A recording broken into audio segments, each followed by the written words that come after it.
I'm just goofing, goofing, new boot goofing. I'm just goofing, goofing, new boot goofing. Genuine ostrich. 3 payments. Oh! Oh!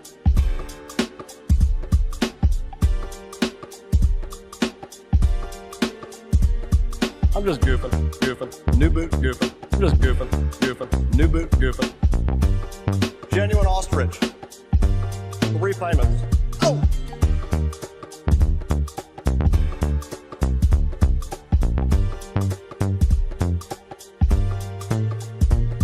I'm just goofing, goofing, new boot goofing. I'm just goofing, goofing, new boot goofing.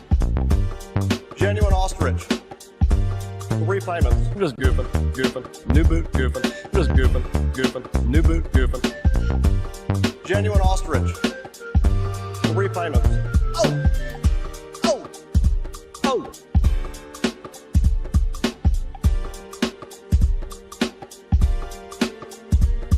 I'm just goofing, goofing, new boot goofing. I'm just goofing, goofing, new boot goofing. Genuine ostrich. 3 payments. Oh!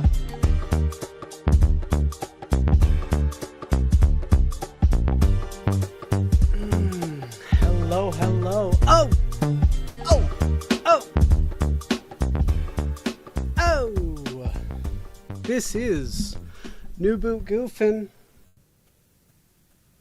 I'm Goofy Boots. Welcome. Hi. We're gonna do some pretty little trees. Now let me real quick, let me show you something. Boom. All right. So I got a little carried away during ROTC yesterday, and I finished up the mouth, giggity, and yeah. So as you can see here, I had to split up the model, and it's just easier if I painted the mouth first, and then we're gonna glue and proceed from there. So that's what we're doing. Oh, excuse all the, I got the camera here and the light and everything's kind of in the fucking way. But yeah. So we got just a regular red tongue, and I used what was it? Garnet, yeah, for the palate and the inside of the mouth. And then I used white gold, or no, it's not white gold. It looks like white gold for the teeth. That's really bright. Hold on. Let me fix it. In the meantime,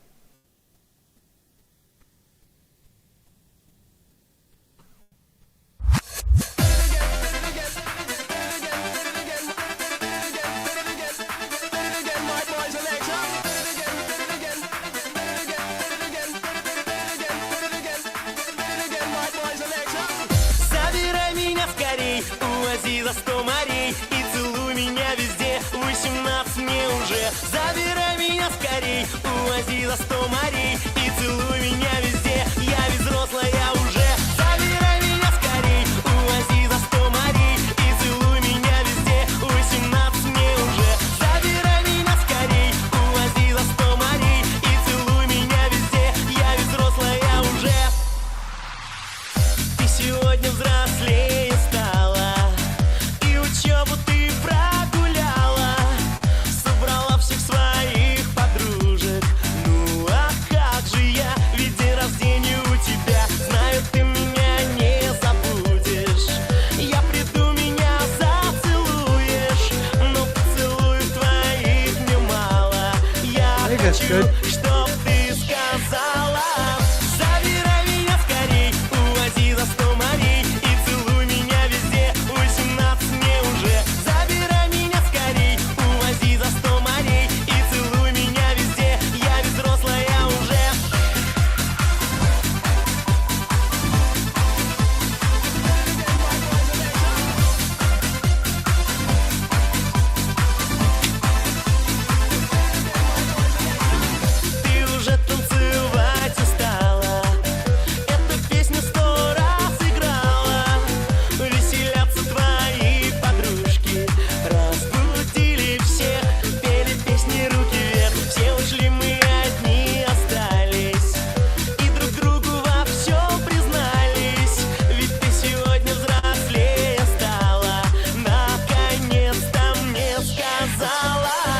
be nice, Amanda. You do have the power, though. She has the power! Hey, what's up for a shot?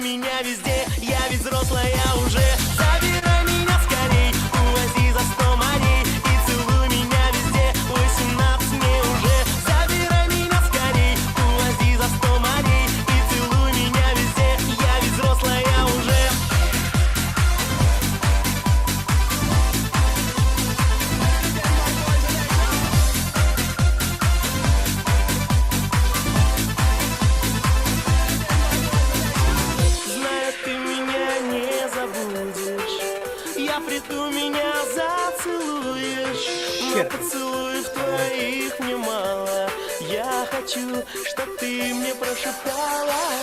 Забирай меня скорей, увози за 100 морей и целуй меня везде, 18 мне уже.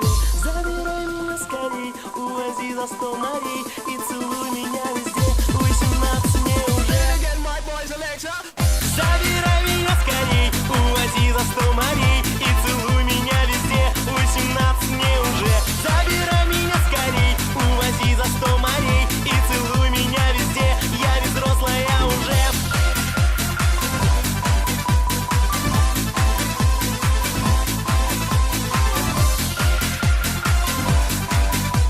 New Boot Goofin from Big Trucker.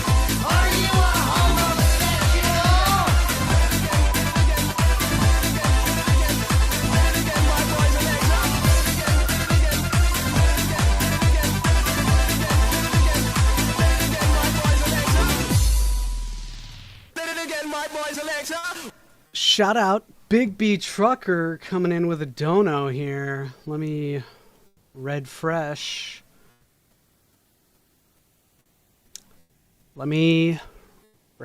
Okay, there we go.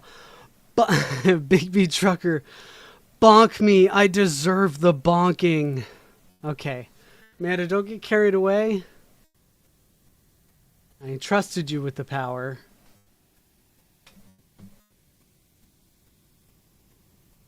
Oh, that was a tip, and tipping is not taxed. Hey, if you want to be cool like Big B Trucker, notice that his name is highlighted. That's because he's fucking cool. He hit that join button over there. You can too. Alright. Let's do some learning while I start to gluing, and then we're going to be goofing along the way. Cool. Cool. Slant 3D, take it away. Let's make 3D prints heavy without wasting filament. So 3D printed parts are great at being light, but how do you make them heavy? And how do you do that without increasing shipping cost, but still maintaining that premium feel of something with a little bit of heft? That's what we're going to talk about in this video as we go through 4 different ways of making your 3D prints heavy. So the very first and most common way of making a 3D print heavy is to just make it solid. But this is probably the worst way of making something heavy, even though it is the densest way because you have fully solid plastic with no sorts of voids or gaps at all. You are using the volume entirely. The problem is that you now have something that takes a really long time to print and uses a lot of material, which is kind of expensive. So making a 3D print solid filled is probably one of the worst ways of making it heavy, even though you can make something the heaviest possible. And not to mention the fact that something heavy is really expensive to ship. So if you want it, you... Another thing, Amanda just reminded me, you can use slurs in my chat. We say it all the time. It's okay. It's fine. Have fun. I am a free speech kind of guy, so have fun. Esteban, if you want to say some stuff, go for it. But you know, I would be careful. I'm just fucking with you. Esteban, have fun. You actually want to ship something light and make it heavy later, which we'll talk about a bit more here in just a moment. The other real common way of making a print heavy is to add something heavy to it, generally mid-print. So with this one, what we did was we printed with low infill and then paused it partway through, and then you're able to fill up the infill with something like sand or lead shot. Ooh, don't do sand. I'm not a fan of towers because I'm trying to read what people are saying. So, you know. or whatever it is, I some do have to heavy clarify item that. inside of it. The issue with this, though, is the fact that you have to pause mid-print, which can lead to defects because the part can shrink as it's cooling down, and then you can see that transition point. You also have the problem with potentially contaminating your 3D printer if you're dumping sand into it. So it's really not the greatest idea. And lastly, if you're using something like sand or lead shot, you can end up with a maraca. And that's not necessarily what you want to create if you're making a 3D print. You want it to be Maybe you feel do, solid and but premium. And having something shaking around on most the people don't inside, it want does that. not feel solid and premium. This is a good way to make it really heavy because you can use denser items than just the standard plastic. But again, you're shipping something that's really heavy. So now your shipping cost has increased to move something along, and your costs have increased because you have this extra really special step that requires a lot of effort to make this thing heavy. So it's really not the best way of going about it. If you work with 3D models for printing, you know the struggle. Digging through folders to find the right file, dealing with slow transfers, or trying to open a model that requires yet another piece of software. Nope. It's a mess. That's where today's sponsor. Nope. Skirt. Nope. I like you, Slant 3D. You've done wonders for the 3D printing community. I'm not gonna play. You're not that fun. You're not funny enough. There's a barrier of entry for getting free ad play on this channel, and you got to be funny. Slant's he's just kind of a nerd, like, you know, he's super into 3D printing, which is cool. I love it. Oh, speaking of which, do that button. Looks like that. Hit that button.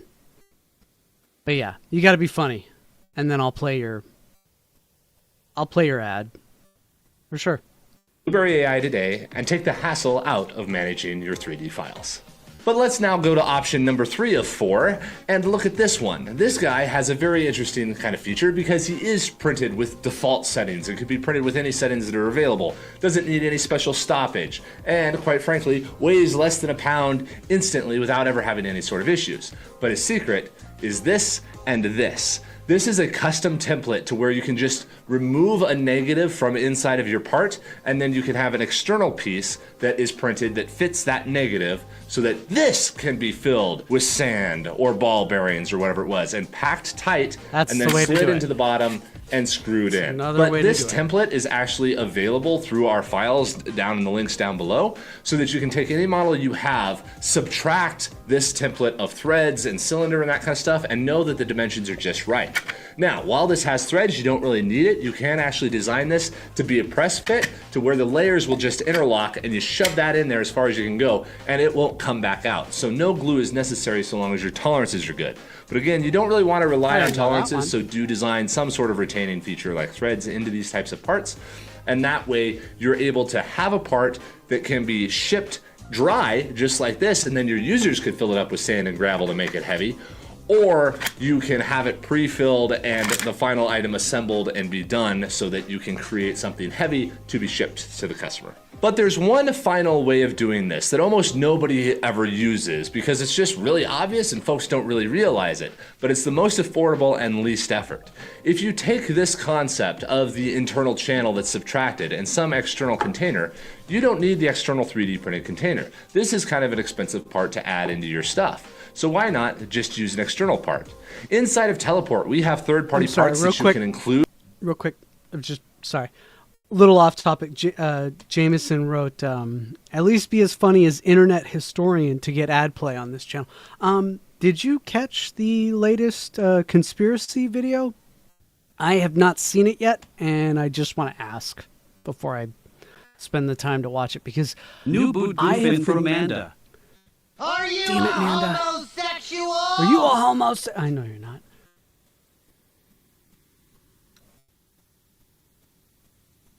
And much love to my favorite Goofaloots. That's her name. She's the one that came up with that one for me. Amanda, we forgot something. We had planned, but we forgot it. I fell asleep really early last night. Yeah. So we'll watch another movie or something some other night. Don't worry about it, Amanda. You're fine. We do need to reschedule. With your items so that when an item is printed, we can include the third-party part and ship it to your customer for you. That's really cool stuff. I kind of want to get into this. Make like some lamps and shit. The external 3D printed container. This is kind of an expensive part to add into your stuff. So why not just use an external part? Inside of Teleport, we have third-party parts that you can include with your items so that when an item is printed, we can include the third-party part and ship it to your customer for you. This is what this is. This is a water weight. What you can do is you can take the negative for this jar, remove it from your 3D model, and then when the model is printed, this jar is included with it. It all ships as a very light package, and then when your user gets it, they can fill this up with water and then place it into the bottom of their 3D print, and it'll pop right in. The negative that we have for this one has a few retaining bumps so that this standard jar pops in and holds there. And then you can have a phone charger or a toy or whatever else it was that feels premium to the user after they add a little bit of weight to it. So it ships very affordably, but ultimately it Yikes. I don't know about assembly require. Like, I did that one time for Big B, and it was like, it just felt cheap, you know, because I had to wrap it and keep it a certain way. It didn't feel right. Like, assembly required just kind of doesn't sit right with me. You know what I mean? I don't know. It seemed really like, because I was doing it ad hoc, and you know, assembly required. It just when I did it, it was Big B's. It was the. God damn it!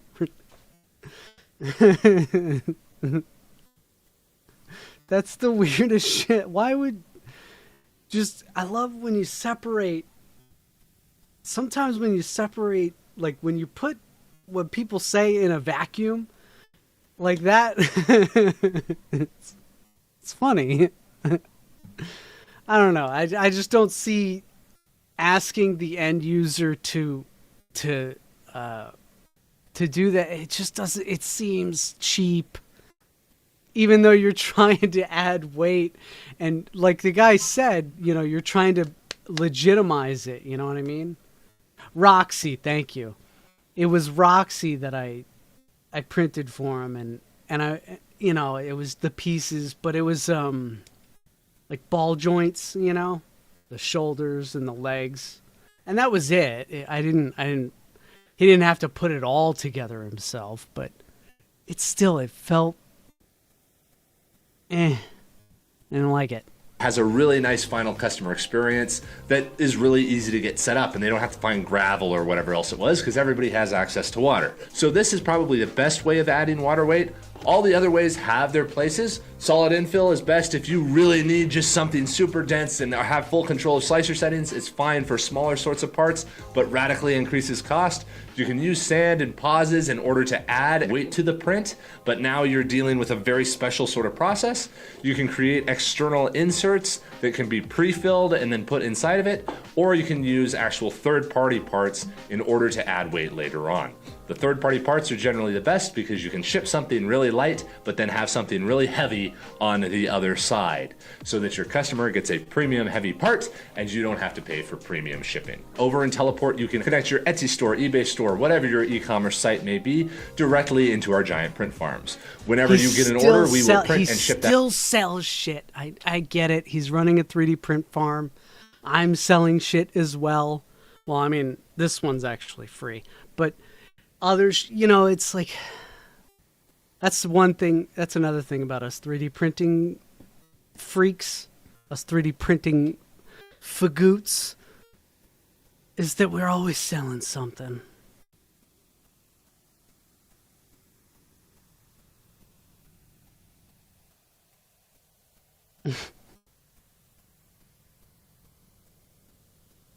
That item directly to your customer for you, and we have a catalog of third-party parts that can be included with that print for any order that you make. So go ahead and check out Teleport and start growing your 3D printing business over at slantpod.com. That's slant, P-O-D, slantpod.com.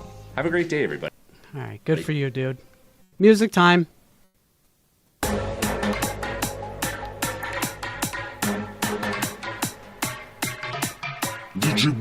excess, this is how we party. Если на хардбас пришли, We're going Russian heavy today. They just won a war. Let's celebrate.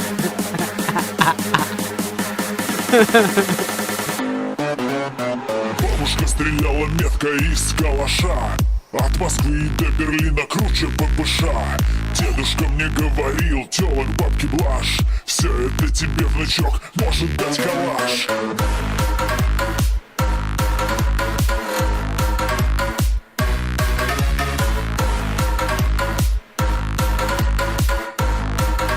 Может дать калаш.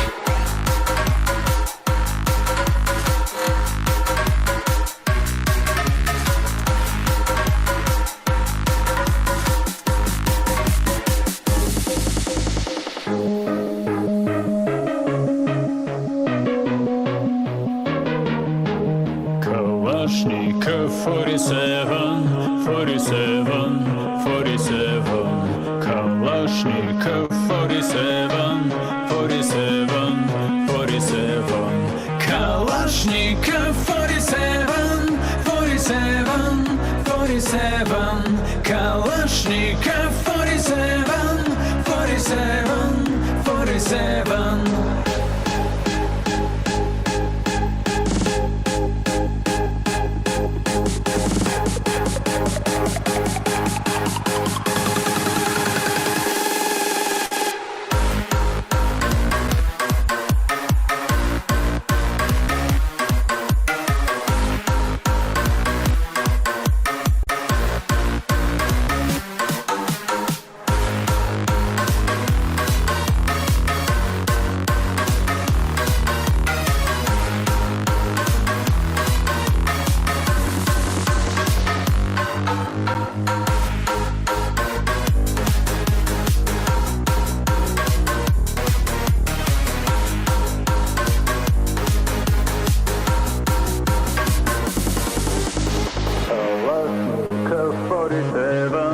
47, 47.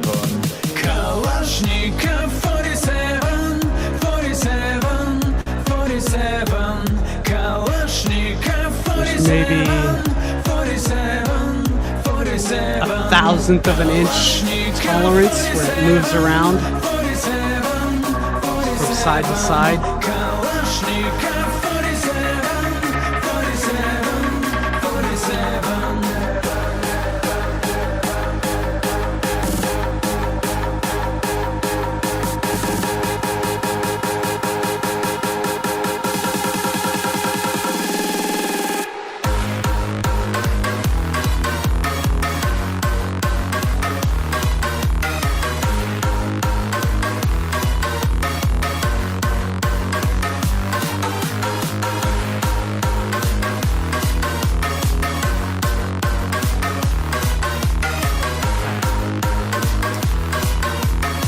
Here we go. Oh, we don't have time. Kalashnikov 47, 47, 47. I don't know what this next one is, but I kind of want to click it. But I have a cue, so I'll watch that one later with Frozen Asian, with 2 Frozen Asians on that. So now that we've cast all the steering wheels we need for our carnival ride rebuild. Oh, okay. So this guy has an ongoing series. He's doing carnival ride or some shit or whatever the fuck. He's making a fluid bed for powder coating. If you've ever done any kind of powder coat painting, it gets fucking everywhere, and then a lot of people just don't want to do it because fuck, it gets everywhere. It's a bitch and a half to clean up, and then you got to like say it's a large part, like you have to construct an oven around it. It's fucking horrible. Anyway, I wanted to just watch one video from this guy's Pete Rond. Okay, so it's his name. Quit doxing. Anyway, he's making a fluid bed. He has a 3D printer. He knows how to design some shit. He caught my attention. Really quick, let's just watch some shit. Build. I need to paint them. And last year when I cast the first 4 samples, I sent them out to a friend in Indiana who powder coated them for me. But now that I have 16 more to do, I don't really want to overextend my welcome with him. So I need to paint them myself. And I love the powder coat finish. It leaves a really durable finish. It looks really good. But I kind of don't like the process. It seems kind of messy.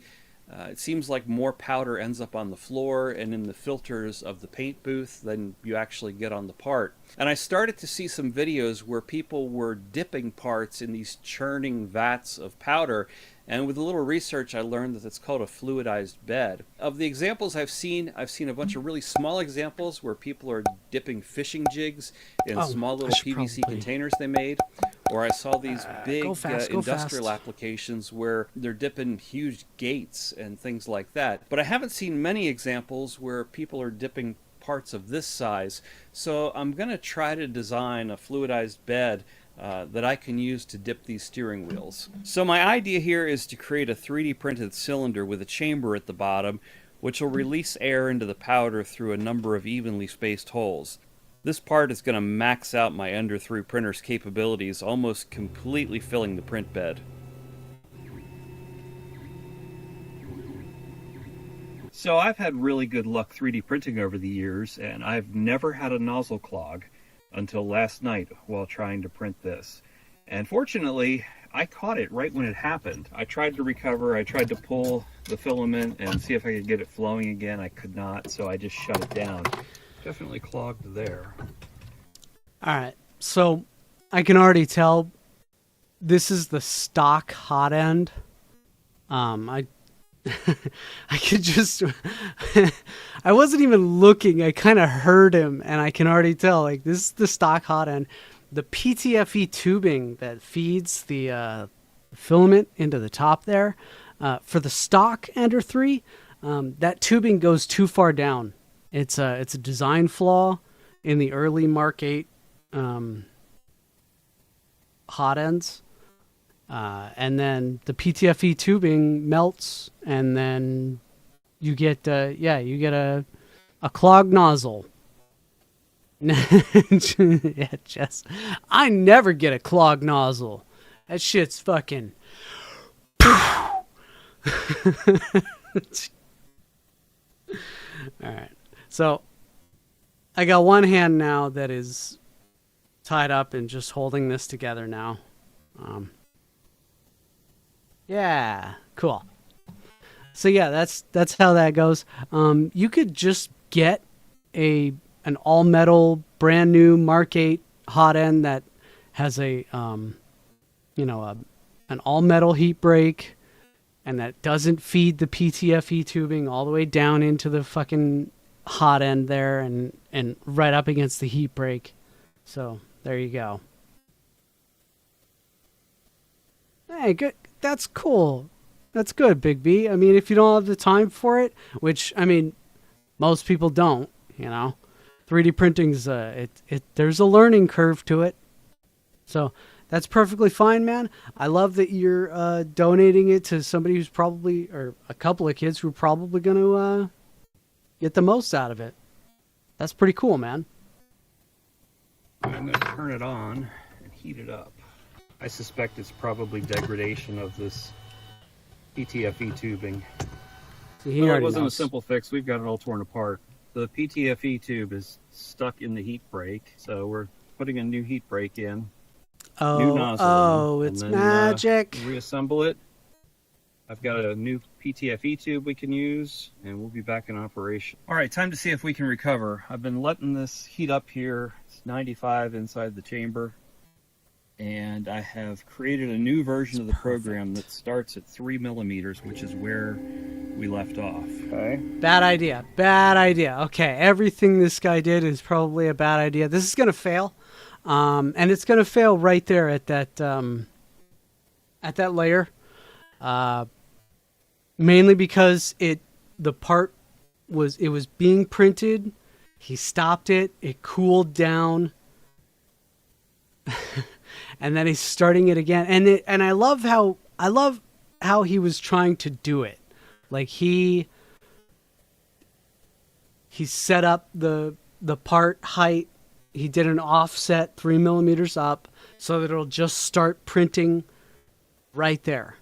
Unfortunately, I know this is going to fail. And yeah, I'll be surprised if this doesn't fail. But it's going to fail. Anytime you try and pause a print and then reprint it, pausing is okay because the heated bed stays heated, so it keeps the part heated as well. And in an enclosure, it also keeps the ambient temperature higher so that there's no deformation, there's no issues. But he let it cool down. It's not good.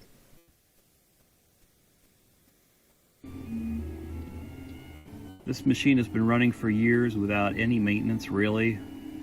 And I think we just had a bunch of little issues. Oh, I'm sorry, Jess. That right there, where it says Ender and it has a little hot logo right there in a triangle, that's the hot end. The entire hot end is located in there. There's a fan that you can see the inlet for the fan is blowing cold air across the radiator part of the hot end. This works because that was, and this fan over to the side is blowing on the printed part it looks to me itself. like we salvaged this. Alright, well I recovered from the clog, but the part itself failed. We ended up warping pretty severely. And I think it's a combination of two things. I tried to print it in ABS plastic. And oh, dude, I was fucking hell yeah, that shit's gonna fucking warp. ABS plastic? Come on, dude. I mean, nice. Good choice of material, but ABS is known for fucking warping. Why?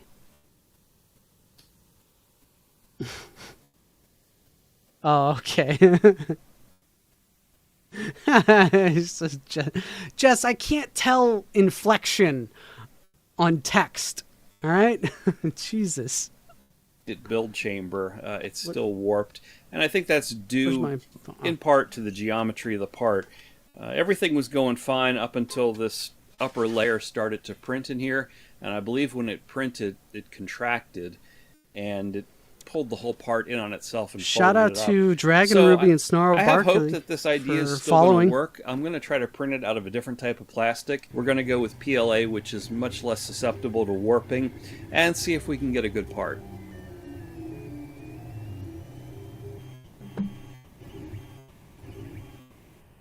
Pull this up just so that I can have chat in multiple spots.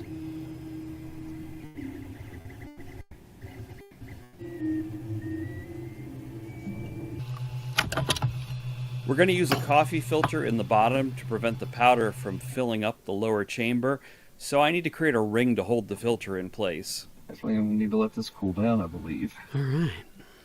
So this is our 3D printed part, and I've got the filter in there too. I need to try to glue this tubing in. I don't expect it'll stick, but just hoping it closes up the gap a little bit. You can see signs that even with the PLA, the top of the chamber area pulled in a little bit and created a visible line on the outside of the print, but not enough to cause the print to fail. Here is our powder we have ordered. Prismatic powder, alloy silver.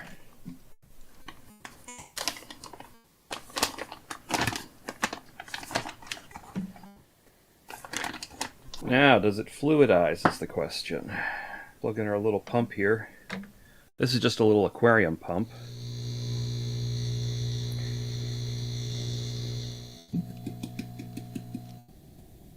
Alright, so he's got some issues. That's not good. I think we have to go back to the drawing board. We're not getting an even distribution. Gonna have to think about that for a little. Hey, such is prototyping. I just realized the length of this video, so we're gonna go ahead and we're gonna shoot down the way here. So he's prototyping. He's figuring out his first iteration. Yeah, you can see here he's got the 2 inlets. We're gonna skippity skip because This you tend to get bogged down in the details. I'm trying to do a show here. All right, so he's in his second revision. Close but no cigar. And I've got Hey, an look. idea how to fix He's got this. He's got an idea. Cool. So now he's done with the second revision. Is that Mark Rober?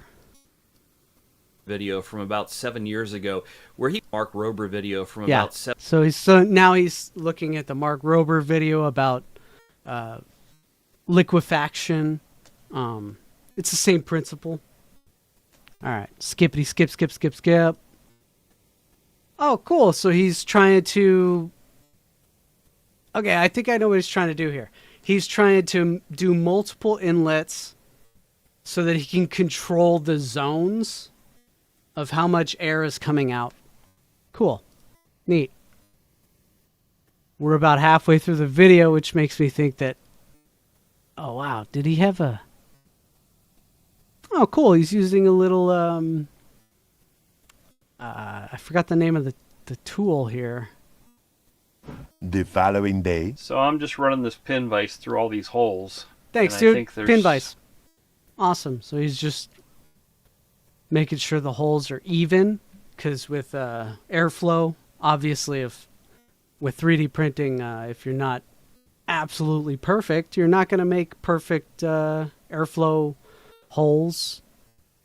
Giggity. I just got that. Came with coffee filter. Coffee filter. Cool. So to keep the powder from going back. Nice. That looked like it did okay for that. So here's the part. Here's him doing the part. Leaking. So what he's trying to do is he's trying to evenly coat the part in the... And I think we're going to need my next revision. All right. So he's on to revision 4. I'm trying to give him enough credit, but this is droning on. Oh, look at that. They're a little bit smaller, so it's a tighter fit against the filter paper.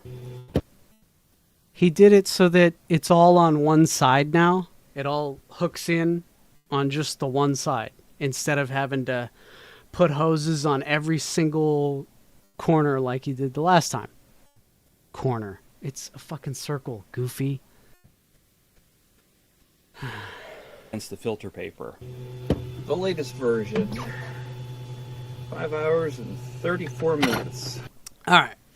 So you may be wondering, like, oh my God, for something so flat? Yeah, 5 hours for that?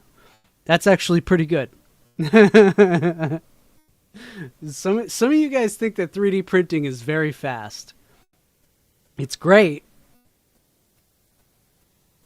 No, he's it's like a liquefaction tub thing. But yeah, that because it's so wide and it has a lot of flat layers and solid flat layers, it's going to be 5 hours for that for sure. Yeah, 100%. 4 minutes. That's where we had a power failure. Had to resume. Remember that? Oh my God, okay. You see that line right there? Yeah, power failure. So whenever you're 3D printing, Big B, this happened to the print that I've been trying to make twice now. It's still the missing the missing side here. 2 times power failure. Had to restart.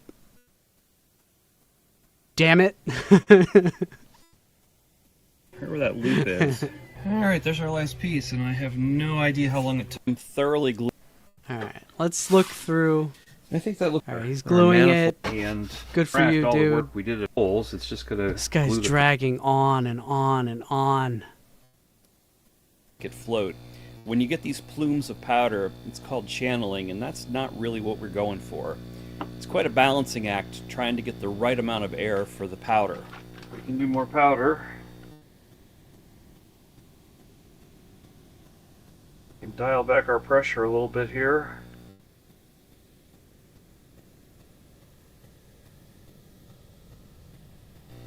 That doesn't seem like it's...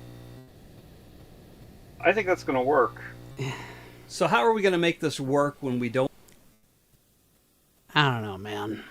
Well, anyway, he's trying to powder coat, and so once you get the dust, that powdered dust all over it, I don't know why he's choosing silver, seeing as how the base part is already silver.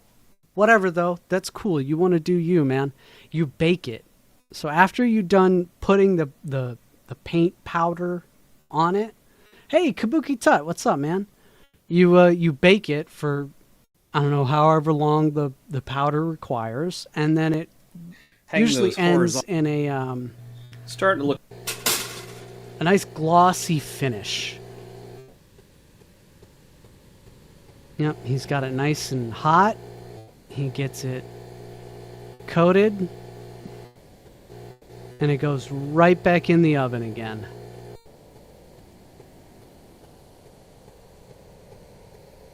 And back in the oven.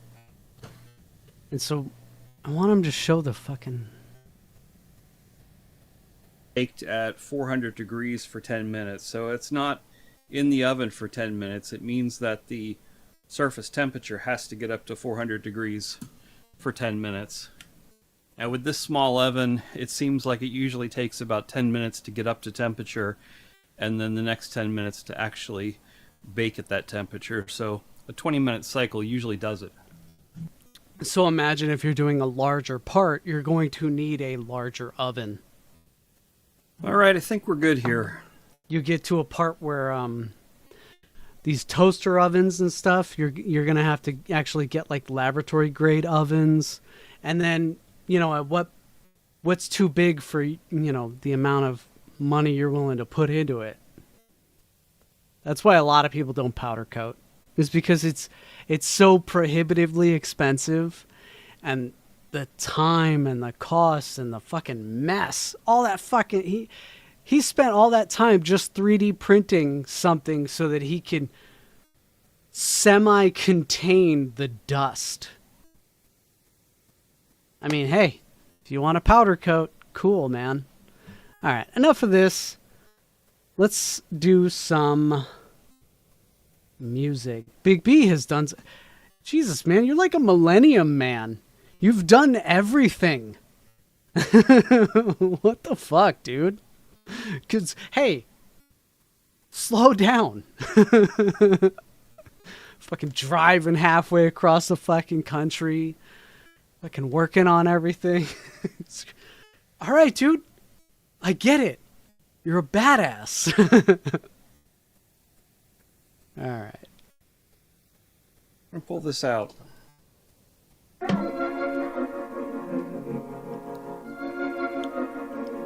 Yo, back.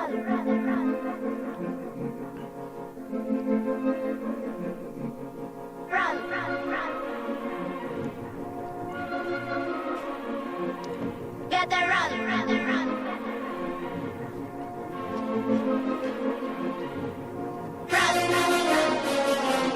Jack of all trades, master of none. Get the run.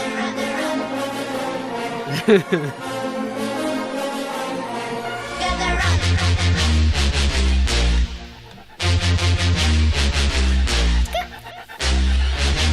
Инста-самка и Апаша.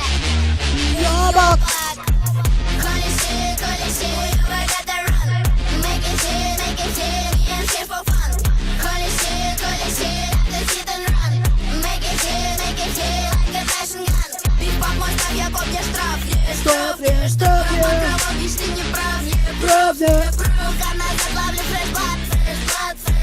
Сон вернул, буду Рэмбо. Зажигали, это винтаж. Колеси, Got the shake. get the run. Make it hit, and here for fun. It gets separated like mustard.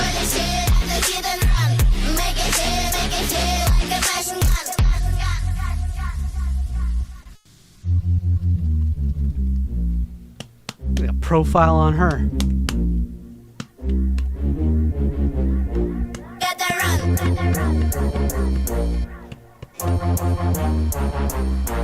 Get the run. Уёбок. Уёбок. Уёбок. Уёбок. Уёбок.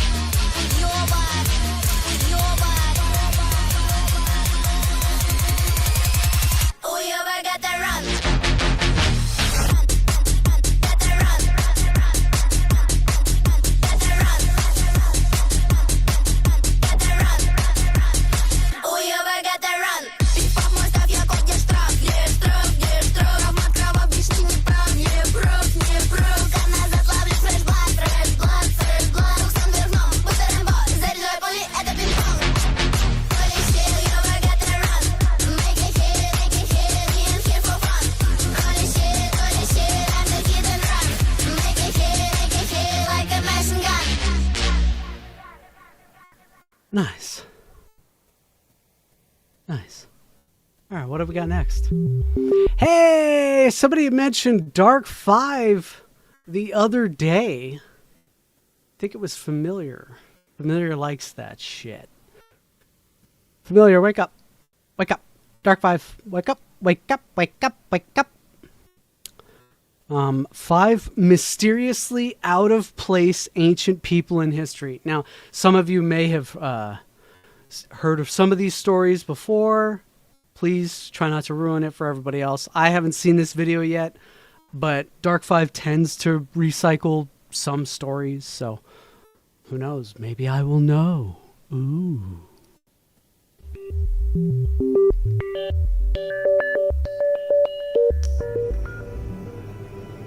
The Pale Visitors. In the spring of 1519, Who are the conquistadors? That's my final answer. I'm locking it in. strange sails appeared on the horizon off the coast of Mexico. Rising from the sea like the very gods of legend, they carried men clad in metal, riding beasts no one in the Aztec Empire had ever seen before. Among them was a pale-skinned, bearded figure named Hernan Cortez, a man whose arrival would unravel an empire. But had Europeans already made contact with these lands centuries before Cortez? To the Aztecs, this moment had long been foretold. According to legend, the god Quetzalcoatl, the feathered serpent, had once departed east across the seas, vowing to return. He was a god of wisdom and creation, a deity tied to cycles of renewal and destruction. As the Spaniards marched inland, news of their arrival spread. The Aztec Emperor Montezuma received reports of these foreign men, their weapons of thunder, their great towers of sail. He hesitated, torn between fear and reverence. When the two leaders finally met in the grand city of Tenochtitlan, some historians claim Montezuma did the unthinkable. He welcomed Cortez as a god. One account records Montezuma's words, quote, "You have graciously come on earth. You have graciously approached your water, your high place of Mexico. You have come down to your mat, your throne, which I have briefly kept for you. I who used to keep it for you." With this, the vast wealth and power of the Aztec Empire was handed over without a fight. Within 2 years, the empire would fall. In modern times, this moment is often cited as part of the so-called white god phenomenon, the idea that indigenous cultures mistook... This video is 5 mysteriously out-of-place ancient people. It's not a mystery. They say... We know where they came from. I'm trying to wrap my head around, the title of the video is 5 most mysteriously out of place ancient people. He wasn't out of place. Well, I mean, kind of. No, but it wasn't mysteriously out of place. We know what happened. He sailed across the ocean blue. European arrivals for deities. Although some historians question whether the Aztecs truly believed Cortez was Quetzalcoatl, or whether Montezuma's words were more political than divine. Some argue that Spanish chroniclers exaggerated the story, reframing Aztec myths to fit a narrative of European superiority. Others, however, suggest that Quetzalcoatl himself may have an Old World origin. During the Spanish conquest, reports emerged of strange artifacts and symbols in Mesoamerican culture that some believed pointed to earlier European contact. Bernal Diaz del Castillo, a chronicler of Cortez's campaign, was intrigued by the presence of cross symbols in Mayan hieroglyphs, interpreting them as signs of pre-Columbian Christian influence. Bartolomé de las Casas, a Dominican friar and historian, described Quetzalcoatl as a fair-skinned, tall, and bearded figure, features more common in European depictions than Mesoamerican. Some fringe theories go further. In the 17th century, the Mexican historian Carlos de Sigüenza y Góngora speculated that Quetzalcoatl might have been Thomas the Apostle, who, according to legend, traveled east after Christ's death and may have reached the Americas. Some historians have theorized that medieval explorers, perhaps Irish monks like St. Brendan, could have crossed the Atlantic, leaving behind traces that evolved into legend. Even the Knights Templar have been drawn into the story. Though based on documentation of a single unverified testimony, one theory claims that a fleet of Templar ships, fleeing persecution in 1307, might have crossed the Atlantic and established contact with indigenous civilizations. Whether Quetzalcoatl's origins lie in an indigenous deity, an old world traveler, or a later colonial myth, the story is a powerful symbol of cultural collision. Cortez, whether seen as a god or merely a conqueror, taking advantage of an already fractured empire, reshaped the course of history. What began as a prophecy ended in bloodshed. This one wasn't as that an ancient mysterious. civilization was dismantled in the shadow of a returning legend. The mystery of Scota's grave. In the hills of Ireland's County Kerry, a lone rock formation rises from the landscape, known as Scota's grave. For centuries, it has been linked to the legend of Scota, an Egyptian princess who, according to medieval Irish and Scottish chroniclers, sailed across the seas to Ireland and became the ancestor of the Gaels. Though dismissed by historians as myth, the story is kept alive by mysterious artifacts, out-of-place animal skeletons, ancient texts, and a burial site whose origins remain uncertain. Scota's story first appeared in medieval manuscripts, with the earliest written accounts dating to the 12th century. In these texts, such as the book The Taking of Ireland, Scota is described as the daughter of an Egyptian pharaoh, sometimes named as Chingris. She is said to have married Niul, a scholar of languages who had traveled from Babylon to Egypt. Their son, Gawid el-Glas, was later credited with creating the Gaelic language by combining elements of the 72 tongues spoken after the fall of the Tower of Babel. Is that In why another variation Gaelic of the legend, sounds so she's the fucking wife of weird? Niall Espaina, a warrior king from ancient Iberia whose descendants, the Milesians, would go on to conquer Ireland. This version of the story ties Scota's name directly to the Latin name Scoti, which was given to the inhabitants of Ireland and Scotland. While modern historians view these accounts as medieval fabrications designed to give the Gaels an illustrious origin, there are strange details that have kept the legend alive. Archaeological discoveries have revealed North African artifacts in Ireland, including the skull of a Barbary ape, an animal native to Egypt and the Maghreb, buried in an ancient site. Oddities, but that doesn't explain the oddities. Sometimes go further than human beings. They go from one hand to another, from one hand to another. People pay what, is rare. People pay more for what is rare, so that the further an object goes, it kind of does solidify that, it's kind of a prized possession if it's made it so far away from home. It's like, wow, this is a skull of an ape, from Africa. And what would they think back then? Wow, this is a monster. It's a dragon skull. That doesn't really say anything. More recently, Hey, DNA Frozen, what's analysis of a 5,200-year-old female skeleton found near Belfast revealed genetic links to the Middle East, suggesting that migrations between these distant lands may have occurred long before written history. Kind of cool. Yeah. Despite these unusual finds, Scota's grave itself offers little in the way of answers. A site inspection in 1999 concluded that there was no sufficient evidence to classify it as an archaeological monument. We're going to make that Contact. seam completely disappear. It started with a handful of strange discoveries, artifacts that had no business being where they were found. Each clue taken alone might be coincidence, but together they tell a different story, one of an incredible journey across the Pacific, centuries before Columbus arrived in the Americas. Sometime around 1150 AD, a group of Polynesian voyagers may have pushed beyond the limits of the known world, navigating only by the stars, ocean swells, and the silent migration of birds. The idea of pre-Columbian contact between the two worlds has often been met with skepticism. But Polynesians, the master voyagers of the Pacific, left behind clues of an improbable journey. One of the most striking pieces of evidence is a humble crop, the sweet potato. Native to South America, the plant somehow made its way across thousands of miles of open ocean to Polynesia, where it was cultivated long before European explorers first set foot in the Pacific. Fuck, I touched it. The Polynesian name for the crop, kumara, strongly resembles its Quechua Peruvian name of kumar, suggesting more than just coincidence. Other artifacts add to the puzzle.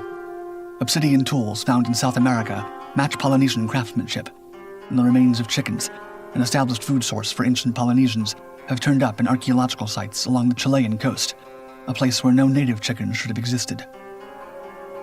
For years, scholars dismissed the idea that Polynesians could have made the voyage. The distance was too great, the Pacific too vast.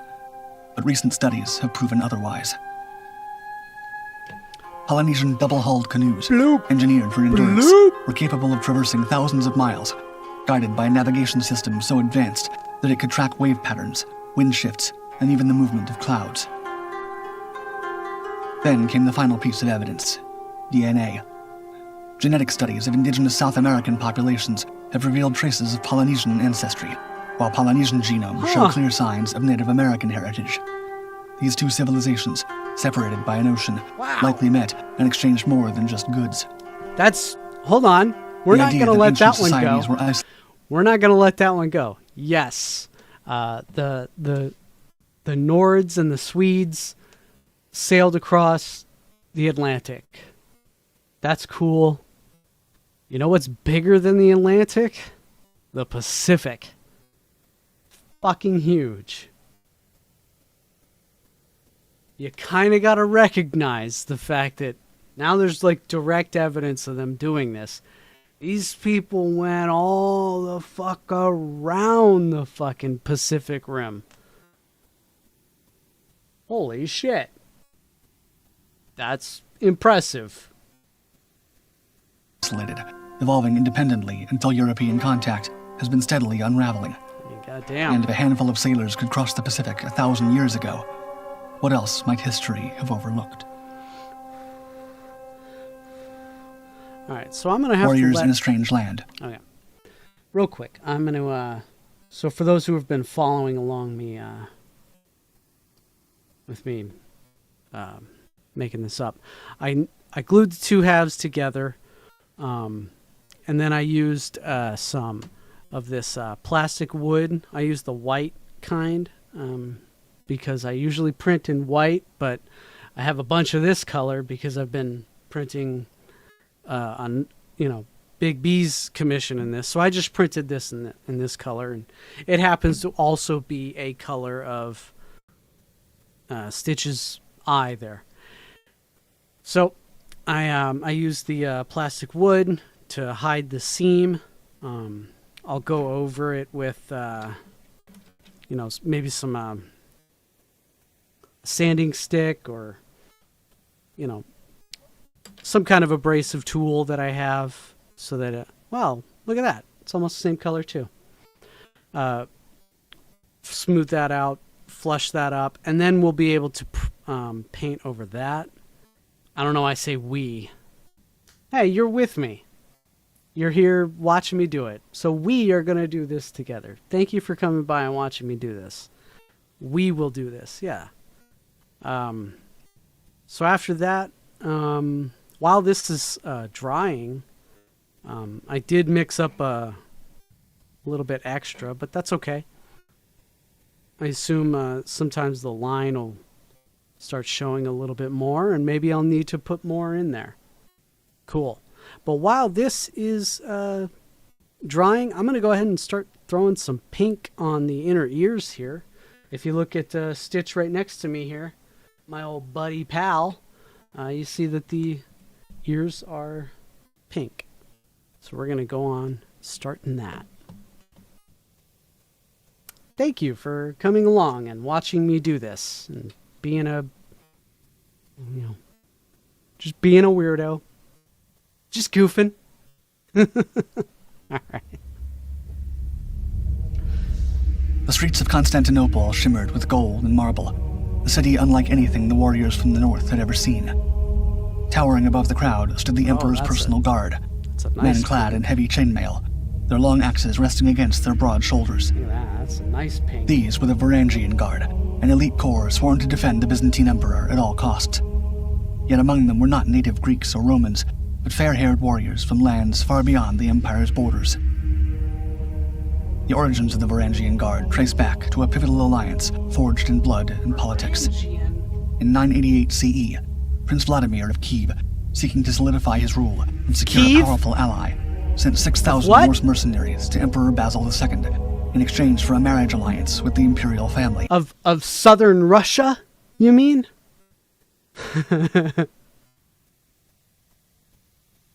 familiar. Quit goofing around. Get back to work.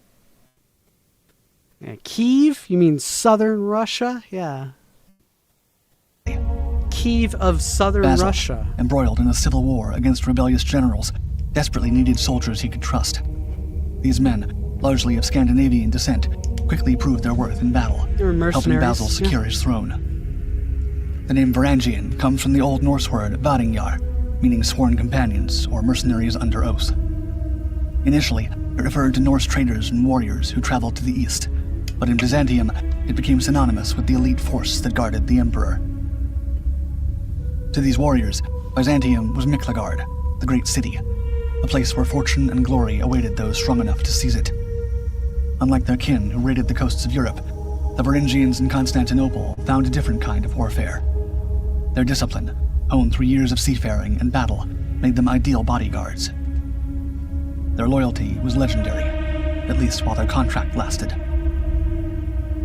The guards' ranks grew over time to include warriors from across Europe, Anglo-Saxons, Germans, and Slavs among them, but it was the Scandinavians who dominated its history.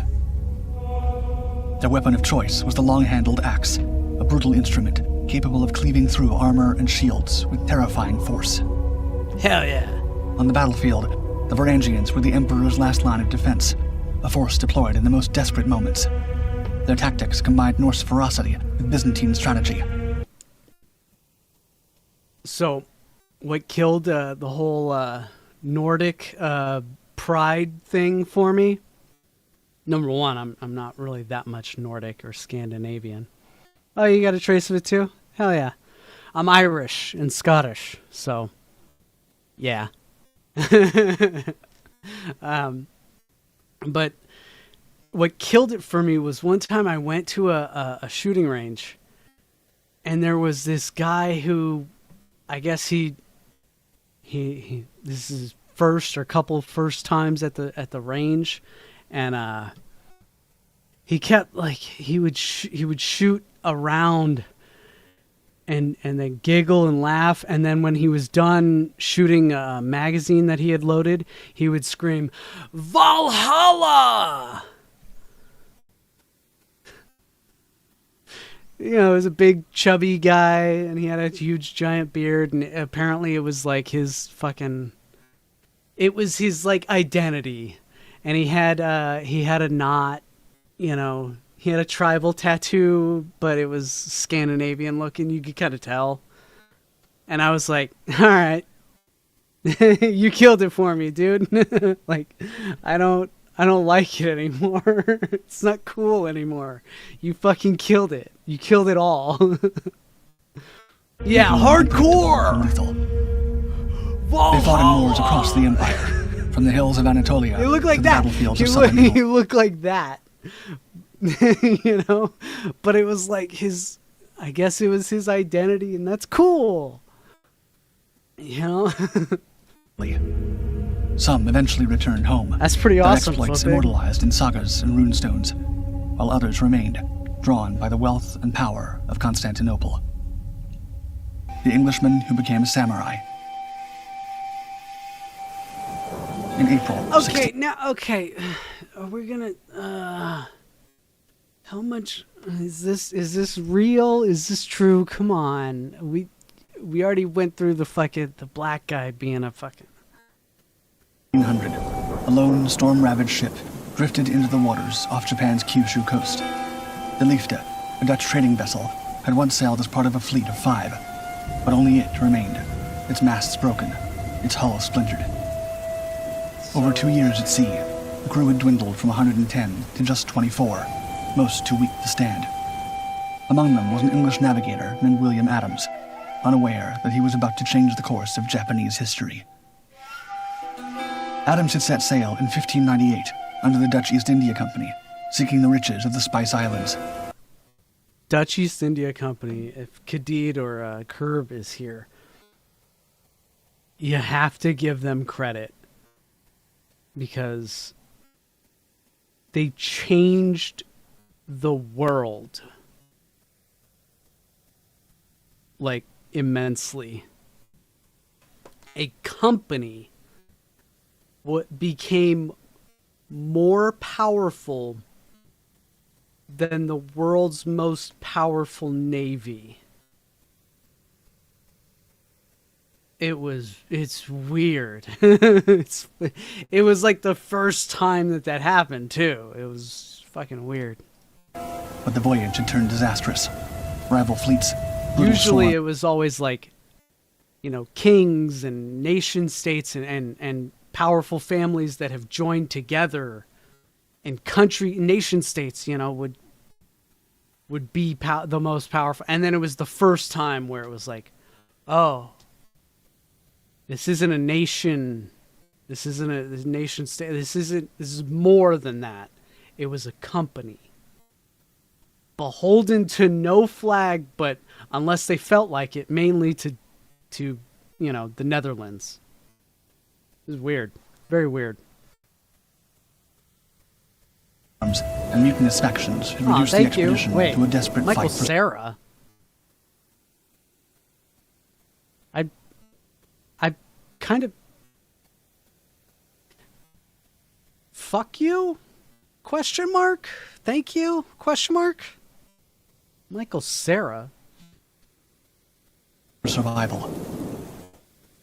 I By the don't know time how I feel Galifta about reached that. Japan, it was more wreckage than ship. The survivors were immediately arrested and brought before Tokugawa Ieyasu, the powerful warlord on the brink of unifying Japan.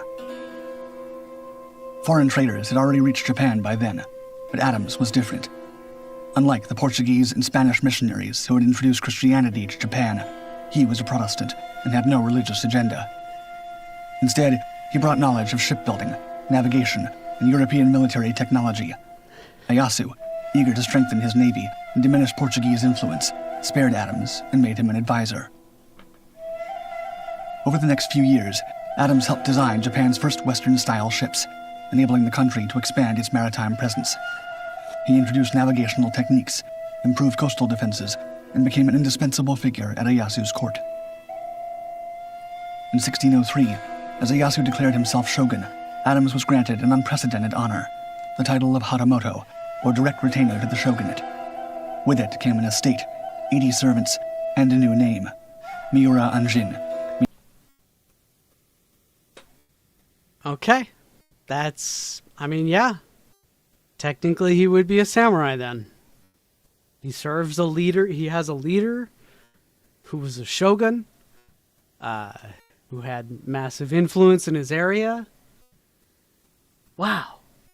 Yeah, Gaijin. And yeah, let's listen to this is a person of status. Once he's given all this stuff, he's Direct retainer to the shogunate. With it came an estate, 80 servants, and a new name, Miura. That's a samurai in Japan, in shogunate Japan. Yeah, you had land. And Miura Anjin, meaning pilot of Miura, after the region where he was granted land. But Adams' rise came at a cost.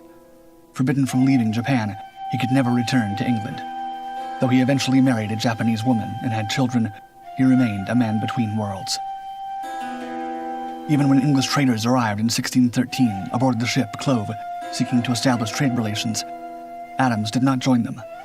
Instead, he negotiated on their behalf, securing the first official trade agreement between Japan and England. Adams died in 1620, buried in Japan, far from the home he had left behind. The port town of Anjinzuka still bears his name, and his role as an unlikely samurai has inspired countless retellings, most famously in James Clavell's novel, Shogun. Which of these was most out of place in history? I did not Let me know in that the comments. story. As always, thank you for watching Dark 5. Again, the Like and title subscribe says to continue exploring the mysteriously. great. Son of a bitch. I didn't want that.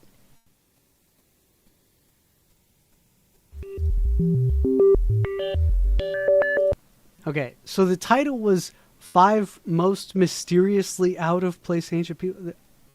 I would contend that they weren't mysterious.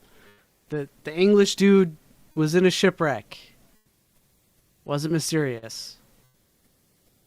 I think he adds those keywords just to get people enticed into clicking. I mean, it got me into putting the video in my, in my queue. Was that it for my queue? Oh, apparently that was. Okay. Oops. I should probably... Here, let's, What was the theme today? The theme was, Russian music.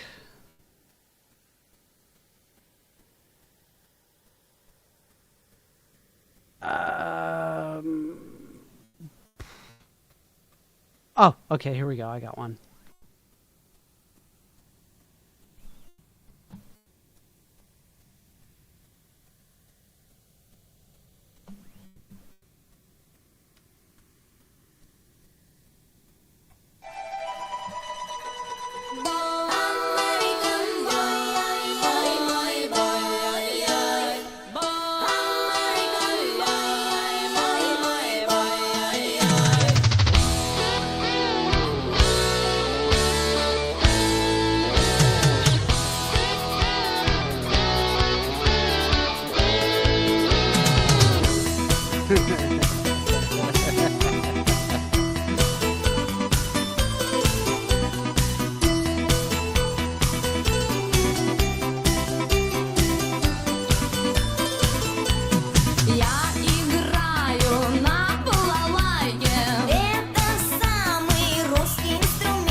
Make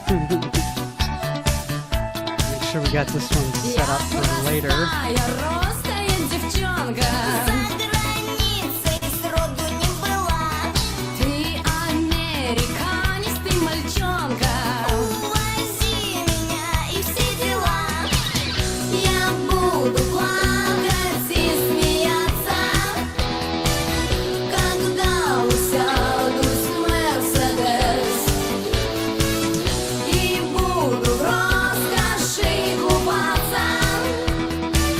Приезжай поскорей за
boy for always time. Уеду с тобой, Москва, прощай, American boy, ой-ой. Уеду с тобой, American, American, American boy. All right. That was nice. That was nice.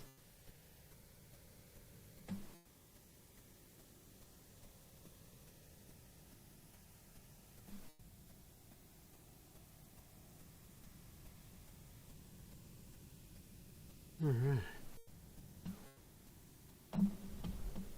We're gonna do a little setup here. Oh shit. Did I just close everything? Ah, fuck. I just closed everything. Nope. I just minimized everything. Awesome. Awesome. I love it when that happens. Everything got minimized. Awesome. Yeah. Clickety clack, clickety clack, clack, click, clickety clack, clack, clack, clack. Clickety clack, clack, clack, clack, clack. What's clickety clack? Alright. Let's pull back up everything. There we go. You're still here. It looked the same to you. Then suddenly I was just looking at a bunch of desktop. Yeah, that's awesome. Made me think I was crashing.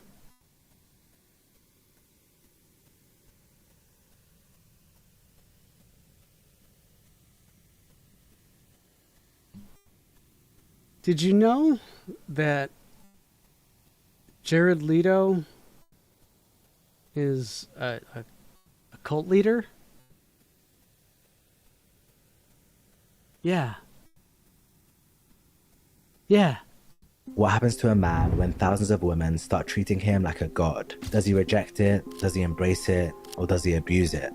Most people know Jared Leto, the actor, a talented performer whose obsessive nature sometimes makes him take things too far. Others know Jared Leto, the musician, a charismatic frontman whose larger-than-life persona blurs the lines between art and self-glorification. But a small group of his most loyal fans know Leto as something else, a leader, in art and self-glorification.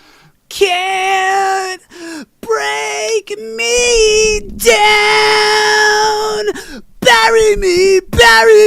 I am finished with yeah. Glorification. But a small group of his most I'm loyal sorry, fans know Leto I'm as something sorry, else, everybody. a leader. They call themselves the Escher. They gather on private islands, dress in all white, and treat his performances almost like religious experiences. And they insist with proud smiles that outsiders just wouldn't understand. You just When don't you're on top of the world, understand. the rules You don't start know to him feel like we do. different. The boundaries that govern normal behavior can begin to blur. Jared Leto has always pushed the envelope with his acting. For Dallas Buyers Club, he starved himself to lose 30 pounds and refused to break character as a trans woman for weeks, insisting crew members treat him as female even when the cameras weren't rolling. For chapter Fucking 27, method he gained actors. 67 pounds How to many play John Lennon. times? This is when he got fat. How many times? Hey, Khalid, we were just talking about the Dutch East India Company and how like amazing it was and how it like changed the course of history forever. Yeah. That was it. Anyway, fucking this guy. I hate, how many times have I brought up how method actors are just, I just want to beat the shit out of them. I just want to beat the shit out of them. Because they're so pretentious. Hell yeah. Killer, developing gout so severe he needed a wheelchair to move around the set. But it was during the filming of Suicide Squad, where he played the Joker, that he finally went too far. He sent various inappropriate gifts to his co-stars, claiming it was part of his method acting. But while method acting is about understanding a character's Got him into psychology, trouble, too. Leto seemed more interested in using it as an excuse to harass people. Oh, how about the gifts you gave everyone? Rats, bullets, a hog. Where did that come from? Don't forget the anal beads. Who did you send anal beads to? The used condoms. Did not. Yeah. I mean, it was. Step back, Frank. You can't just say used condoms and we're just gonna like you know, I know it's a family show, but we Don't worry. can educate people here. At least they were used. Who did you send used condoms to? Everybody. There's really no justification for this behavior, especially since Leto's Joker turned out to be terrible anyway. When asked about his antics, his co-stars did their best to stay professional, but you could tell from the way they spoke about it and the grimaces they made that it really freaked them out. Did you get one? Yes, I got so many weird things. I can't even begin to tell you the weird things I got. You talk about commitment, and then he sends Margot Robbie a black rat. It was still alive in a box. Oh! She screamed. I got that. Jared sent. Wait a minute, we can't just skip over that. Yeah. You get a used condom. What do you say? What do you think? You know, you say Jared has gone full Joker. They all kept their true feelings to themselves, at least publicly, but Jared got dragged online for what he did. People felt he crossed the line, and the backlash grew strong enough that the following year he tried to walk the whole thing back. What exactly did people get wrong about the Joker? I mean, I just think that there were some things, you Oh, know, and that this was were around the time- mentioned about like gifts and the. This was around the time that, getting canceled was starting to be a thing. Oh, no. Hey, FOMO, what was I just talking about? Method. Yeah, he's so edgy and methody, man. The fact that I was giving I hate method used actors. condoms to people, which was not true. We can say that right now. That is not true. It was not true. You and said what are it. you going to do at that moment? You can't even. It doesn't matter how loud you shout. Or, Dude, you said it. You said it. or hold up a sign, you know, with your pants off in Times Square. People are going to go with the story that they want to run. This didn't make much sense because he was talking like he didn't admit these things himself. He later tried downplaying it all as harmless gift giving between the cast, but then quickly went back on the defensive. And to see it kind of taken and manipulated, taken out of context, and to be made this really horrid what's thing. the and then to context? have people speak. Hey, Jared. Hey, Jared. What the fuck context could you possibly wrap around this? You fucking pretentious asshat. About it like it was offensive when it was Right. anything but. Look, you work the way you work. Anything but. I'll work the way I work. You can kiss my ass if you don't like it. This controversy is Well, one of I the mean, more yeah, well-known it's probably examples gonna- of Leto's strange behavior, but it's Probably barely gonna the get tip you of the fired iceberg. from a few When you start flicks. digging into his past, it gets much, much worse. In 1994, a then unknown Jared Leto landed his breakout role as Jordan Catalano in My So-Called Life. With his brooding looks and natural charisma, he quickly established himself as a Hollywood heartthrob. Roles in cult classics like Fight Club, American Psycho, and Requiem for a Dream followed, proving he had the acting chops to match his leading man appeal. But This guy, it's weird how he got into these cult classics early on in his career. Wow, that's kind of weird, right? That's interesting. Requiem for a Dream is so dark and so good. I mean, people who think that Fight Club is like dark and like, oh my god, gritty, you don't know shit. Requiem for a Dream.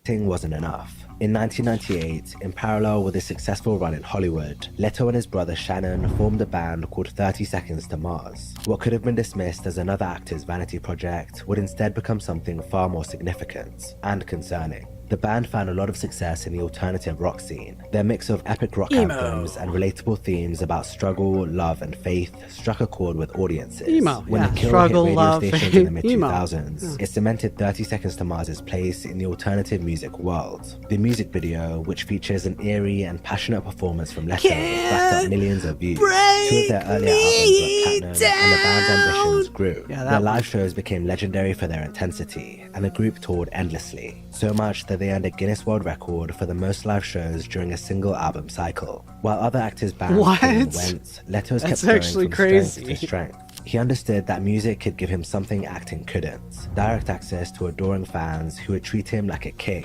These followers came to be known as the Echelon. The name itself is telling, a military term for units falling in formation, each one falling in line behind the other. At first, it seemed like typical fan club branding. The devoted fans, the merch, the sense of community, we'd seen it all before with other bands, but Leto had bigger ambitions. The Echelon wasn't just a fan club, it was a family. At least that's how Jared sold it.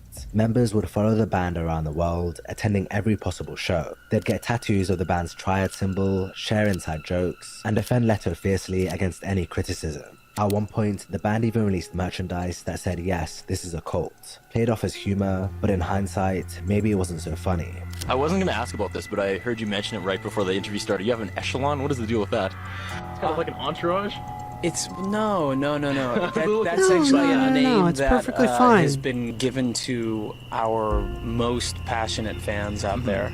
And they are a very, the most serious very fans. unique group of people that really believe in 30 Seconds to Mars, and they travel from show to show to show, and it's the very core following that we have. Yes, it is a cult. What exactly is a cult? It can be defined as a social group built around a charismatic leader, where members display intense. He immediately just segues into it. Guys, when you catch a demon, they have to make themselves known to you. It's like something for them. They love doing it. God damn it. And they have to. It's compulsion. They're religiously required to show you how evil they are. He had to say it. He had to say it. Core following that we have. Yes, it is a cult. What exactly is a cult? It can be defined as a social group. They'll play it off like, oh, I was just jibber jabbering. Yeah, you're fine, Jameson. Just wow, I didn't know that was gonna happen. Built around a charismatic leader, where members display intense devotion and their beliefs or practices set them apart from mainstream society. By this definition, Leto's comment isn't far from the truth. His social media posts often contain the words you wouldn't understand. Was that a snap his devoted of a finger? followers quickly adopted as their own. It's a subtle way of reinforcing followers quickly. His social media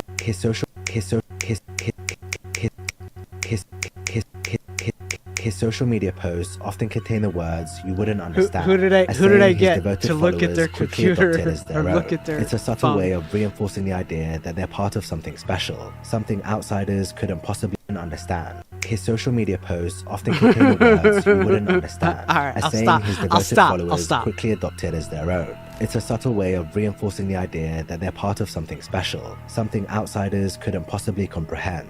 Eventually, their concerts began to feel less like rock shows Sorry, and more like Jameson. idol worship gatherings. Leto would perform from elevated platforms, dressed in flowy robes, and dance around the stage like some rock and roll messiah.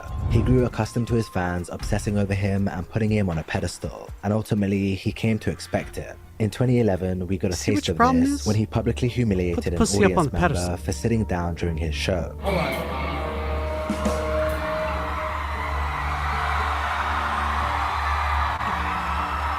Hold on. Hey, buddy. Hey, yo, you, with your fingers in your chin beard, what are you sitting on your fucking ass for?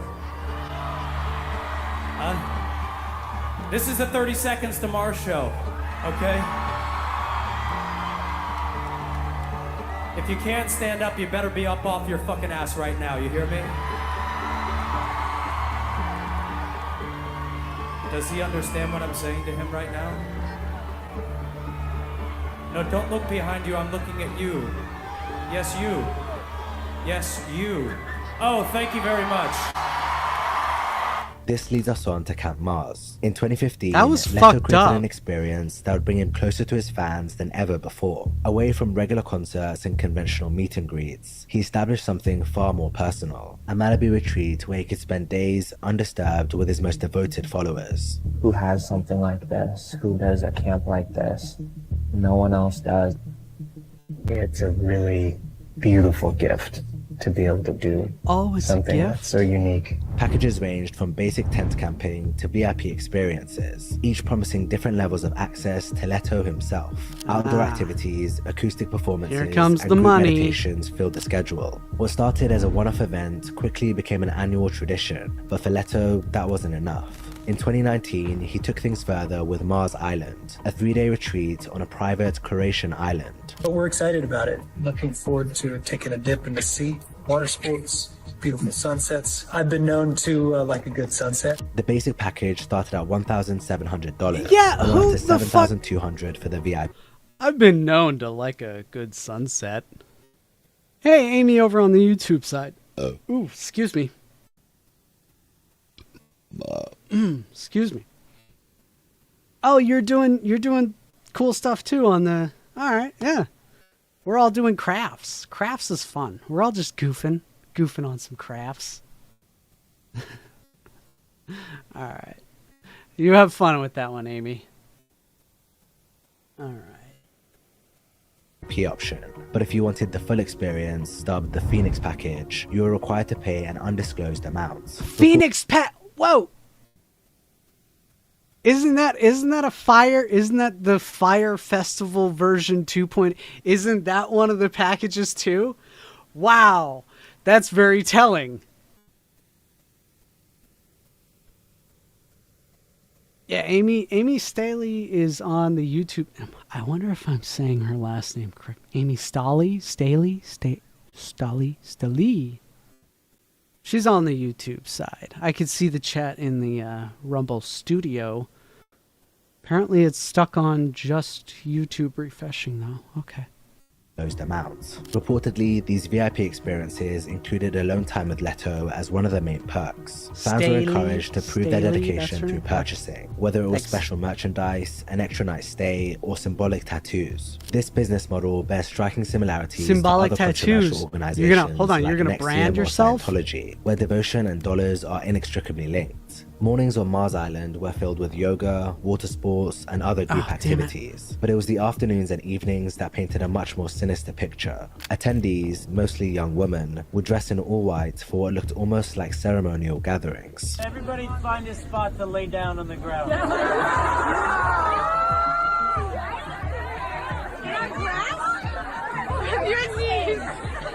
They're all gushing. During the first retreat, pictures emerged of everyone in their white clothes following Leto around the island. He was giving speeches in So this was taken, I think, like a year before COVID, and when COVID finally was like, oh my god, COVID, and we had no idea what all we knew was that it was spreading. We had no idea what was happening. This guy comes back from his cult retreat with 200 other women. They were all women on this certain trip, and they're like, we came back to society and wow, there's like disease and everything else, and they used that as like, oh well, we were obviously chosen. It became a fucking moment for them. And that's when I learned that he ran a cult, was when he put out a press release saying like, yes, well, we should all quarantine, and it's what saved me and my followers. And that's when people were like, oh, okay. Yeah, the Cernovich, yeah.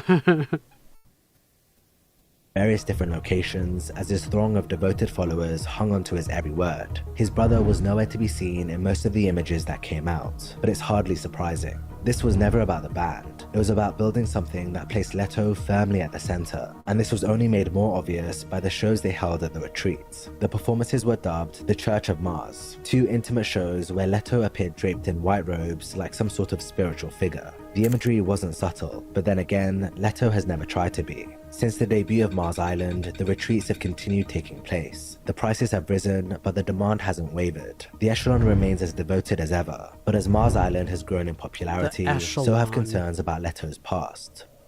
In interviews throughout his career, we've seen Leto's desire for power and control play out, especially with female journalists. What's presented as charm and charisma often crosses into something more unsettling. Leto has developed a signature approach. He brings interviewers uncomfortably close, makes inappropriate comments about their appearance, and creates situations where they're forced to play along with his advances. You're quite beautiful, by the way. Thank you. I just tell the truth. I just noticed how perfect your hair was. It's so.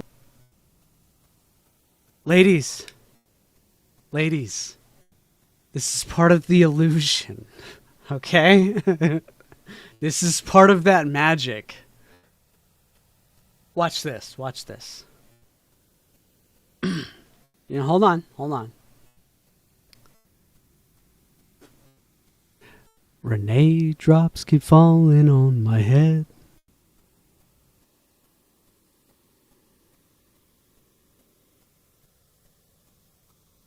Give it a minute. So perfect. Do you do it yourself or does someone else do it? I do it myself. Do you? Thank you very much. I meant more in the sense of like, No, photography we're just kidding. or We're what. joking. We're joking. Okay. Can I squeeze your mic? Look at that. For a long time, can I squeeze your mic? What turns me on?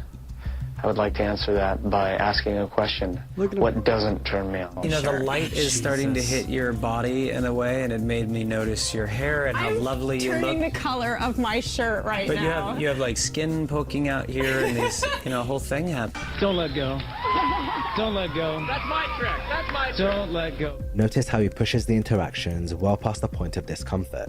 The women constantly find themselves trapped between maintaining professionalism and dealing with unwanted physical contact. Thank you, Amelia, sweetie. Thank you so much, Jared. Oh, are we? Okay, she's not going anywhere. I haven't finished here.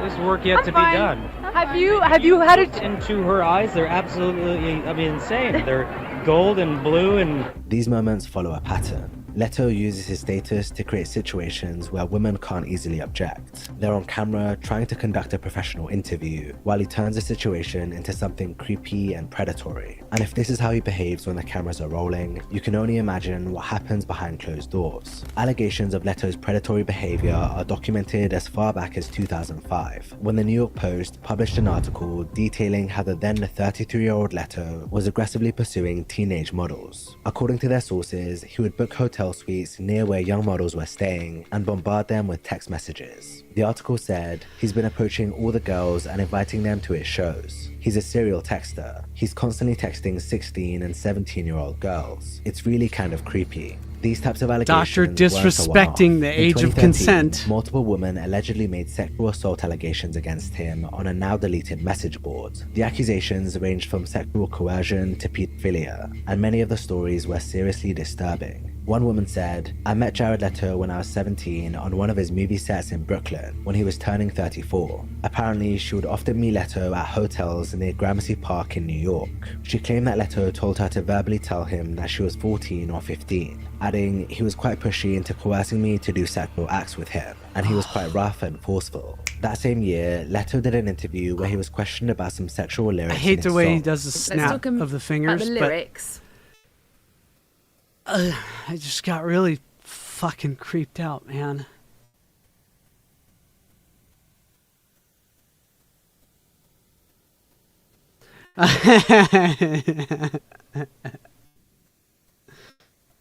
I just read what Renee... Shout out to Renee. I knew that was going to be funny. But yeah, what the fuck? I just...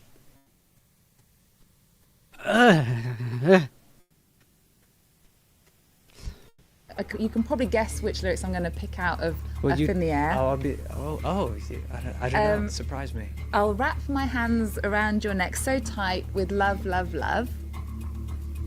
Yeah. Quite erotic. Is it? Tell us a little bit It's more funny that you would take it that way. about, well, tell us what the song's about if that's not what it is. Well, I think, what is it they say? Everything is about sex, except for sex. Sex is about power. We know Jared thrives off the feeling of control. Oh, that much is is clear that what from he everything sees we've it seen as? so far. Ew. His fans make him feel Ew, untouchable, that was leading so him to flaunt telling. his power. Ew, I'm sorry. We can't let that one go. Well, I think, what is it they say? Everything is about sex, except for sex. Sex is about power. We know. No, they don't say that. You're the only one I've heard say that, Jared. You're the only one I've heard say that. Sex is about power? I mean, sometimes, if that's what she's into, my bad. I'm sorry. You're thinking unconsensual. You fucking absolute reprobate. Jared thrives off the feeling of control. That much is clear from everything we've seen so far. His fans make him feel untouchable, leading him to flaunt his power in increasingly obvious ways. In May 2013, 30 Seconds to Mars ran a competition titled The Sleepover. It was supposedly done to promote their new album, but it may have had a much darker purpose. The call to action read, pre-order your copy of Love, Lust, Faith and Dreams for a chance to be one of 5 winners who will receive an exclusive invitation to the lab for a magical night we are calling The Sleepover. One of 5 winners will spend the night in Jared's house in Jared's very own bed. Yes, it's true. Leto followed this up with a creepy tweet saying, I'll admit, my bed is more like a hotel than most. Never have I ever hooked up with a fan on tour. Really? Yeah. In 2015, the situation escalated with allegations against him from within Hollywood itself. In the early hours of the morning on June 8th, James Gunn, the director of blockbuster movies like Guardians of the Galaxy, went live on Periscope and discussed Leto's predatory behavior. No record of the video is left online, but reports indicate that he expressed a dislike for Leto and called him out for sleeping with underage girls. The following morning, he made this post on Instagram. Good morning to Bogota, Colombia, and sorry to all of you around the world who saw my ambient-fueled Periscope session last night at 3 a.m. Yes, I erased it. 3 years on from this, when things appear to have quietened down, another allegation surfaced, this time from Dylan Sprouse. He tagged Jared on Twitter saying, Yo, Jared Leto, now that you slid into the DMs of every female model aged 18 to 25, what would you say your success rate is? This was unexpected. Many wondered why Dylan Sprouse, who they grew up watching on The Sweet Life of Zack and Cody, would be calling out Jared Leto, but on closer inspection, the answer seems clear. Dylan had recently begun dating Hungarian model Barbara Palvin, who at 24 was right in the age range he mentioned. Having started in the industry at 16, Palvin had spent years in the same circles where these... So she told you that he graped her, no touches, or whatever YouTube wants me to say. And then you took it upon yourself to go and make a public lashing out. Like, I do believe her, but that's how, like, a lot of bullshit starts. So... alleged pursuits took place. It's likely that through their relationship, Dylan learned firsthand about Leto's behavior in the modeling industry, whether through Barbara's personal experiences or those of her peers. In response to his tweet, James Gunn popped up again saying he starts at 18 on the internet. Following this, Dylan posted a story on Instagram of an email he received from Twitter. Apparently, he'd received a complaint regarding his account due to the tweet he made about Leto. However, after investigating, Twitter said they couldn't identify any violation of their rules, and therefore had decided to take no action.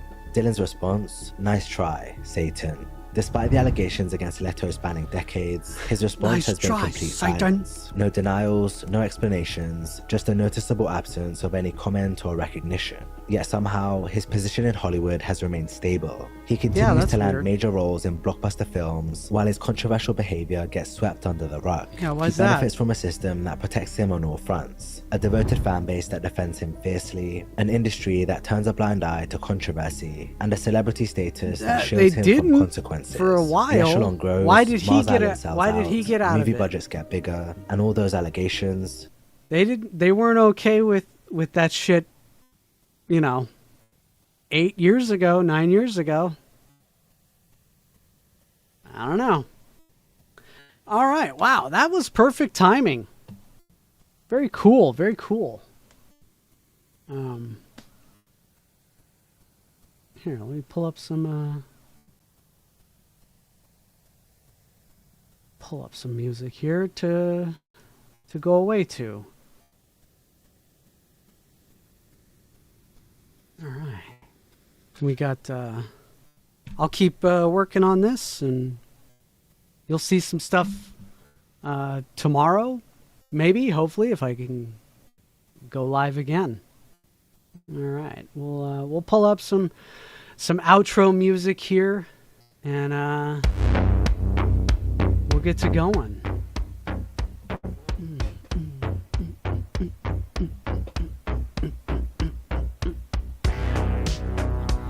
Thank you for coming. Thank you for giggity. Thank you for donating. Thank you, Amanda. Thank you, Big B Trucker. Thanks. Amanda kind of took off early though. I wonder if she's still hanging around. She probably fell asleep or something. But that's fine. That's fine. It's fine. I'm messing with you, Amanda. Let's grab a link.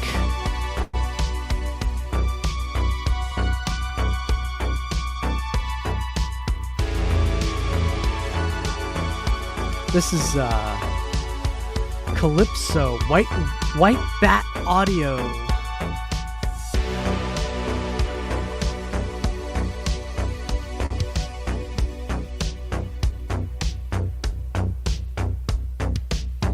I'll hold on to you guys until they go live. Oh, look at that. They just went live. Awesome. Again, thank you for coming by. Come by tomorrow if I'm live. God damn it.